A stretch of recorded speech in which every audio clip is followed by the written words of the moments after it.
আচ্ছা, NDB development ব্যাংকের different mandate থাকে, আপনারা হয়তো অনেকেই জানেন। এনডিবির ক্ষেত্রে ক্রেডিট রেটিং আসলে সবাইকে এক কাতারে করে। সো এনডিবি ইন্ডিয়াকে যে ক্রেডিট রেটিং এ মেজার করে, বাংলাদেশকেও সেম রেটিং এ মেজার করে এবং তার বাকি কান্ট্রিগুলোকে একই রেটিং এ মেজার করে। এই কারণে এনডিবির যে rate of interest, sovereign lending এর যে রেট অফ ইন্টারেস্ট, সেটা কিন্তু প্রিটি ফ্ল্যাট।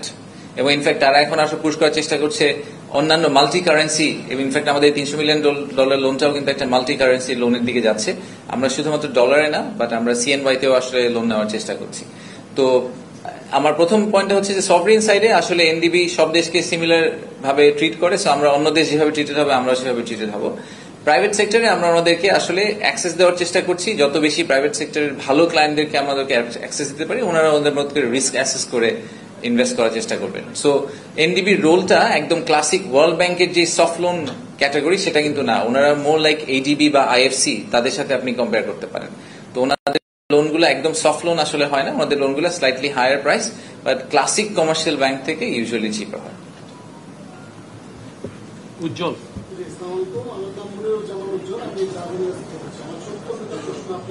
মাইকে নিয়ে বললে ভালো হয়। একটা কোশ্চেন করে, অনেকেই তো করবে, দুইটা কোশ্চেন কেমন? আপনি সবসময় বলে থাকেন যে বিনিয়োগ বৃদ্ধি পেলে কর্মসংস্থান বৃদ্ধি পাবে। আগামী 2-1 বছরে বাংলাদেশে যে বিনিয়োগের প্রতিশ্রুতি পাওয়া যাচ্ছে তাতে কত কর্মসংস্থান তৈরি হতে পারে? আর চট্টগ্রাম ছাড়া অন্য কোন বিভাগে আমাদের ইকোনমিক জোনে কাজ করার কোন সুযোগ রয়েছে? এইবারের আমি এটা প্রথম প্রেস কনফারেন্সে বলেছিলাম, আমাদের এই সামিটটার মূল উদ্দেশ্য অনেকগুলা ইনভেস্টমেন্ট কমিটমেন্ট কনফার্ম করা না, এবং সেটার একটা নাম্বার দিয়ে বলা না যে এই সামিট থেকে আমরা $10 বিলিয়ন ইনভেস্টমেন্ট পেলাম এবং এখান থেকে এত। এই ন্যারেটিভটা আমরা ড্র করার চেষ্টা করলে করতে পারি, বাট আসলে আমাদের করার কোনো ইচ্ছা নেই। আমি জেনুইনলি বিশ্বাস করি যে একটা সামিটে এসে কেউ ডিসিশন নেয় না সে কালকে ইনভেস্ট করবে, সে একটা জার্নির ভিতর দিয়ে যায়। তো সেই জার্নিতে আমাদের আসলে এই সামিটের উদ্দেশ্যটা হচ্ছে যে বাংলাদেশ সম্বন্ধে তাদের যে নেগেটিভ একটা ভিউ তৈরি হয়েছে অনেক পাস্টের, আমাদের পাস্ট হিস্ট্রির কারণে, সেই ভিউটাকে ভেঙে দেওয়া এবং এই বাংলাদেশ যে একটা নিউ বাংলাদেশ, সেই আন্ডারস্ট্যান্ডিংটা তাদের মধ্যে ইনস্টিল করা। সো আমি কোনো ফাইনাইট নাম্বার আপনাকে বলতে পারবো না। আর দ্বিতীয়ত আপনার প্রশ্ন ছিল চট্টগ্রামের বাইরে আর কিছু হবে কিনা। আমরা যে 5টা ইকোনমিক জোন নিয়ে কভার করার কথা বলছিলাম, বা 10টা, প্রথম 5টা, সেগুলো কিন্তু সবগুলো চট্টগ্রামে না। আমাদের কোইন্সিডেন্টালি মিরেশ্বরের একটা ইকোনমিক জোন আছে অনেক বড়, এবং চাইনিজ যেই ইকোনমিক জোন সেটাও আনোয়ারাতে, এই কারণে চট্টগ্রামের কথা বারে বারে উঠে আসে। চাইনিজরা কিন্তু অলরেডি আমাদেরকে একটা সেকেন্ড ইকোনমিক জোন করার কথা বলেছেন, সেটা আমরা মংলায় করছি। আপনি হয়তো এটার কথা শুনেছেন যে ওটা নিয়ে আমরা অলরেডি অ্যাসেসমেন্ট করছি। সো ওটাও যথেষ্ট অ্যাডভান্স স্টেজে আছে, এবং প্রিন্সিপালি আমার মনে হয় সরকারের মধ্যে যথেষ্ট ধরনের সাপোর্ট আছে ওটার ব্যাপারে। সো হয়তো ওই ব্যাপারে আপনারা সিগনিফিকেন্ট ডেভেলপমেন্ট দেখতে পারবেন। তো আমাদের কখনোই চিটাগংকে ফোকাস করে কোনো কিছু করার ইচ্ছা নাই। ইনফ্যাক্ট আমরা এখন ইকোনমিক জোন সিলেকশন প্রসেসের জন্য একটা কাজ করছি জাইকার সাথে।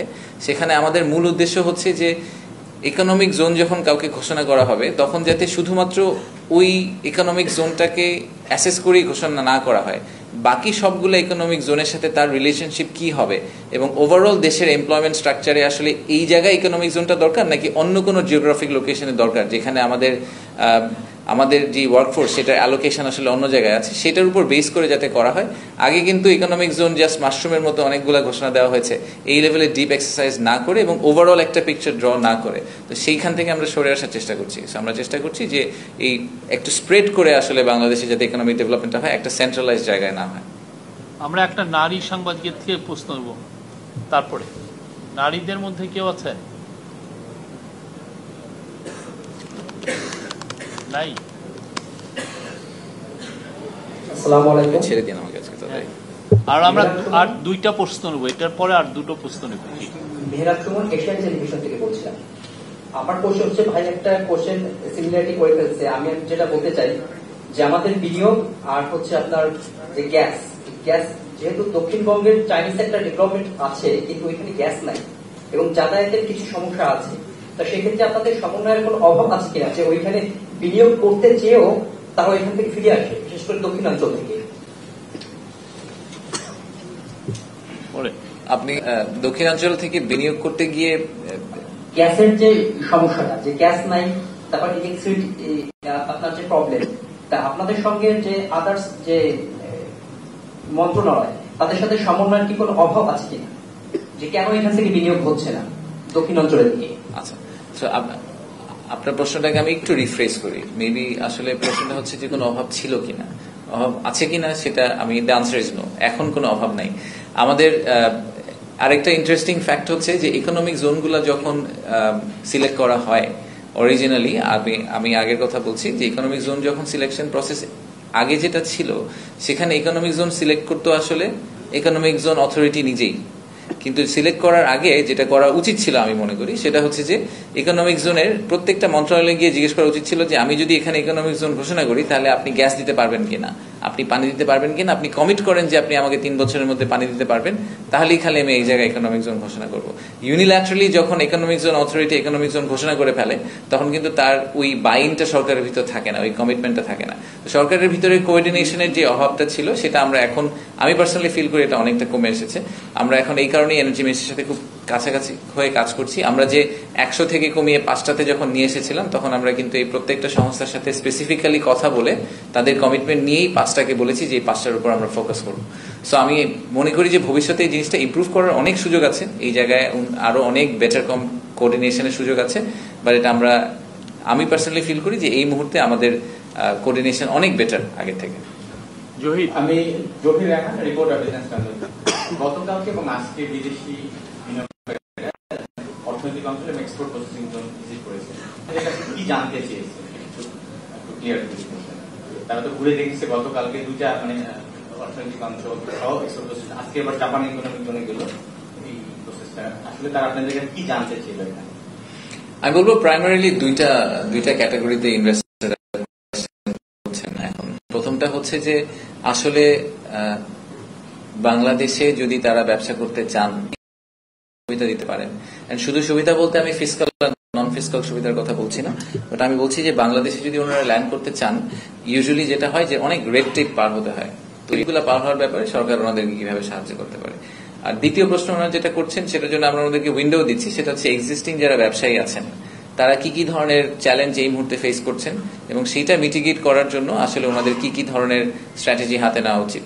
তো সেটার ব্যাপারে ওনারা আসলে শুধু আমাদের সাথে ডিসকাস করছেন না, অন্যদের সাথে ডিসকাস করছেন। আপনারা জানেন যে কালকে আমরা আগামীকাল এবং পরশু আমাদের দোতলায় অনেকগুলা মিটিং রুম সেট আপ করা হচ্ছে। আমাদের বিভিন্ন সরকারের মন্ত্রণালয় এখানে থাকবেন, বাংলাদেশ ব্যাংক থেকে শুরু করে এনভায়রনমেন্ট মিনিস্ট্রি থেকে শুরু করে এনার্জি, ইনফ্যাক্ট পলিটিক্যাল পার্টিরাও থাকবেন, আমরা এটাও বলেছি।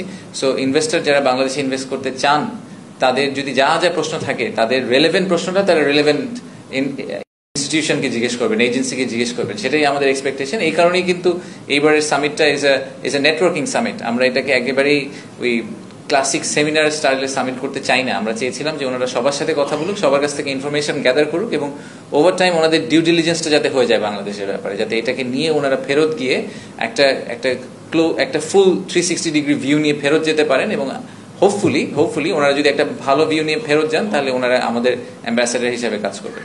আচ্ছা, আমি মনির যোগান্তরের কাজ করছি, একেবারে সুনির্দিষ্ট একটা প্রশ্ন, এ পর্যন্ত ইন্ডিয়ান কোনো কোম্পানি আসছে কিনা? জি, ইন্ডিয়ান কোম্পানি এসেছে, নাম যদি বলেন। আজকেও গেছে, বেশ কয়েকটা ইন্ডিয়ান কোম্পানি এসেছে। না আসার কোনো কারণ নেই তো, মানে আপনার কেন মনে হচ্ছে ইন্ডিয়ান কোম্পানিরা বাংলাদেশে আসছে? একটা নারী সাংবাদিকের একটা, এই ইব্রাহিম আপনারটা নিব আগে, একজন নারী সাংবাদিক নিয়ে নিই। আরটিভিতে কাজ করি। শুরুতে আপনাকে অভিনন্দন জানাতে চাই। গতকালকে আমরা একটি সংবাদ শুনেছি আপনি প্রতিমন্ত্রী মর্যাদা পেয়েছেন, ধন্যবাদ, আপনাকে কংগ্রেচুলেশন। আমার প্রশ্নটা হচ্ছে গত 3.5 বছর ধরে আপনি বলছিলেন যে চায়না একটা কোম্পানি ঘুরছে, লাইসেন্স কেন পাচ্ছে না? আসলে তারা কি ধরনের কোম্পানি যে লাইসেন্স পাচ্ছে না, কেন পাচ্ছে না? আসলে জটিলতাটা আসলে কোথায়? তারা কেন লাইসেন্স পাচ্ছে না এই প্রশ্নটার উত্তর আপনাকে আমি সপ্তাহখানেকের মধ্যে দিতে পারবো, কারণ এটা আমরা আজকে জানতে পারলাম যে ওনারা 3.5 বছর ধরে ঘুরেছেন লাইসেন্স পাওয়ার জন্য। আপনারা দেখেছেন যে আমরা কোরিয়ান ইপিজেডের একটা প্রবলেম রিজলভ করার চেষ্টা করছি। আমাদের আজকের টেক হচ্ছে যে আমাদের, এবং যার কথা বলছি সেই ভদ্রমহিলা উনি আবার হংকং এ খুব ইনফ্লুয়েন্সিয়াল ক্যারেক্টার, মানে আমাদেরকে আসলে সবসময় এভাবেই কিন্তু ইনভেস্টমেন্ট মুভ করে বা বিজনেস কমিউনিটি মুভ করে। প্রত্যেকটা বিজনেস কমিউনিটির কিছু ইনফ্লুয়েন্সিয়াল ইন্ডিভিজুয়াল থাকে, ক্যারেক্টার থাকে, ঠিক যেভাবে বাংলাদেশেও আছে। বাংলাদেশেও আপনারা যদি একদম স্বনামধন্য ব্যবসায়ীদের নাম বলেন, আপনারা আমি শিওর যে সার্ভে করলে একই নাম বারবার উঠে আসবে, হ্যাঁ, তো 5-10টা নাম। ওনাদেরকে যদি আমরা ভালো এক্সপিরিয়েন্স দিতে পারি, আমি যদি হংকং বেসড একটা এরকম potential ব্যবসায়ীকে একটা ভালো এক্সপিরিয়েন্স বাংলাদেশে দিতে পারি, উনি হংকং এ গিয়ে আরো 10টা ব্যবসাকে নিয়ে আসতে পারবেন। সো এই ভদ্রমহিলাকে আমার পার্সোনাল টেক হচ্ছে যে উনি she actually is one of those. So আমরা ঠিক কোরিয়ান ইপিজেড কে যেভাবে সলভ করার চেষ্টা করেছি, আমরা এরকম আরেকটা টিম বিল্ড করে ক্রস ফাংশনাল এবং ক্রস মিনিস্টেরিয়াল টিম করে আমরা খুব শর্টলি এই প্রবলেমটা রিজলভ করার চেষ্টা করবো। ওনার কি কি ইস্যু, চ্যালেঞ্জ উনি ফেস করছেন সেগুলো রিজলভ করার চেষ্টা করবো। সো উনি যে কোম্পানিকে রিপ্রেজেন্ট করেন তারা ওয়ার্ল্ডের লার্জেস্ট হেডওয়্যার ম্যানুফ্যাকচারার, যে হার্ড হ্যাট যেটাকে আমরা বলি কনস্ট্রাকশন কোম্পানি, সেটা ওয়ার্ল্ডের লার্জেস্ট ম্যানুফ্যাকচারার তারা। সো ওনারা যদি একটা বাংলাদেশে 2-4টা ভালো ফ্যাক্টরি করেন তাহলে আসলে আমাদের again I go back to job creation, that would make a big difference. So আমাকে একটু সময় দেন, বাট আমি আশা করছি যে কোরিয়ান এপিসোডের মতো আমরা আরেকটা স্টোরি তৈরি করতে পারবো। ধন্যবাদ। আলী ইব্রাহিম প্লিজ।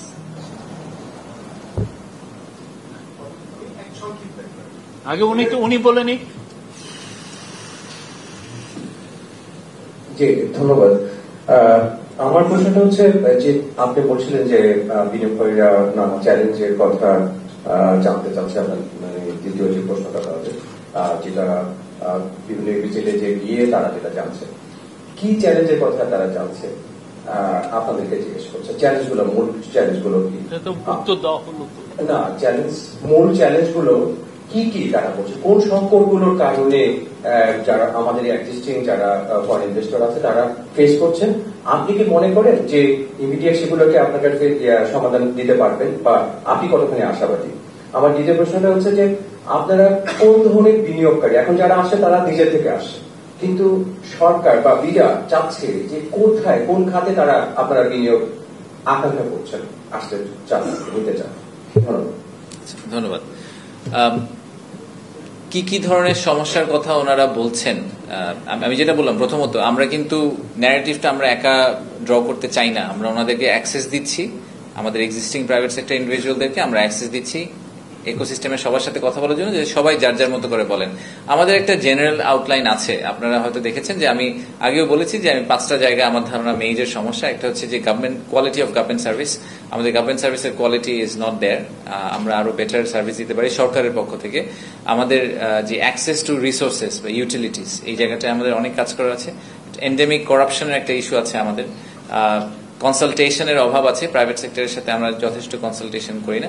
5 নম্বর পয়েন্টটা আমার এই মুহূর্তে মনে পড়ছে না, বাট এরকম 5টা জিনিস এটা আমরা পাবলিক ডোমেইনে ইনফ্যাক্ট দিয়ে রেখেছি, যে আমাদের খুব ক্লিয়ার আইডিয়া, আমাদের ধারণা আছে যে কোন 5টা জিনিস নিয়ে আমাদের কাজ করা উচিত। সবগুলা প্রবলেম রিজলভ হবে না, এটা আশা করাও উচিত না আমাদের যে সবগুলা প্রবলেম রিজলভ হয়ে যাবে, বাট আমরা খুব স্পেসিফিক 20টা অ্যাকশন আইটেম নিয়ে কাজ করছি এই বছরের জন্য। সেই 20টা অ্যাকশন আইটেম আমরা রিজলভ করার চেষ্টা করব। আর আপনার লাস্ট কোয়েশ্চেনটা আমি মিস করে গেছি, কোন খাতে বিনিয়োগ আশা করছি। এই ব্যাপারেও কিন্তু আমরা একটা পাবলিকেশন করেছি, আমি দেখেছেন কিনা, এফডিআই হিট ম্যাপ নামে আমরা একটা জিনিস পাবলিশ করেছি প্রায় মাস দেড়েক আগে। ওখানে 8টা টোটাল মনে হয় 18টা সেক্টরের কথা বলা হয়েছে, তার মধ্যে 8টাকে বলা হয়েছে যে 8টা ডেফিনেটলি রেডি টু গো, যেরকম for example advance textile, for example leather goods, for example renewable energy, IT services, এরকম 8টা সেক্টরের কথা বলা হয়েছে। এটাও পাবলিক ডোমেইনে আমরা দিয়ে দিয়েছি। এবং এই সিলেকশন ক্রাইটেরিয়াটা আসলে বেস করা হয়েছে যে labour intensive, high labour intensity industry, এবং অ্যাট দ্য সেম টাইম পোটেনশিয়ালও হাই, যেখানে আসলে আপসাইড অনেক আছে, মার্কেটে অনেক মুভমেন্ট হচ্ছে, অনেক গ্রোথ হচ্ছে, কিন্তু আমরা ওই গ্রোথ জার্নিটাতে পার্টিসিপেট এখনো করতে পারিনি। সেই ইন্ডাস্ট্রিগুলোকে পিন ডাউন করা হয়েছে। তো সেগুলাতেই আমরা এক্সপেক্ট করছি যে আমরা ইনভেস্টমেন্ট পাবো। আমাদের যে ব্রেকআউটগুলো নেক্সট কালকে দুপুর থেকে যেগুলো শুরু হচ্ছে, যে 5টা সাব গ্রুপের ব্রেকআউট, সেই ব্রেকআউটগুলো কিন্তু ওখান থেকেই পুল করা, চিন্তা করে পুল করা যে এই 5টা সেক্টরে আসলে বাংলাদেশে ইনভেস্টমেন্ট হওয়ার সম্ভাবনা আছে। ধন্যবাদ। প্লিজ।